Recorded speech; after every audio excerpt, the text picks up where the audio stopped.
Hello, আজকে বাবু তোমার খোঁজে ব্যাঙ্গালোরে যাচ্ছে। খবরটার জন্য তোমাকে খুঁজে না পাই, ফোন সুইচ অফ করে রাখবো। এত তাড়াহুড়ো করে ডাকলে আর তোমার মুখটা এত শুকনো লাগছে কেন? কি হয়েছে গো? আব্বার অবস্থা খুবই খারাপ। ব্যাঙ্গালোরের কাজ করতে গিয়ে ছাদ থেকে পড়ে গেছে। আমাকে আজকে ব্যাঙ্গালোর যেতে হবে। আব্বা এখন কেমন আছে? ভালো নাই। আমি আজকে চলে যাবো বলে তোমাকে বলতে আসলাম।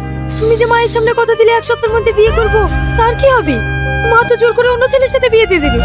তুমি যেভাবে হোক একটু ম্যানেজ করে নিও। আমি এক সপ্তাহের মধ্যে আপাকালি চলে আসবো। টনি, আমার খুব ভয় লাগছে। কোনো ভয় নাই, আমি আছি তো। আর যদি কোনো অসুবিধা হয় তুমি আমাকে ফোন করবা। আমি আসছি।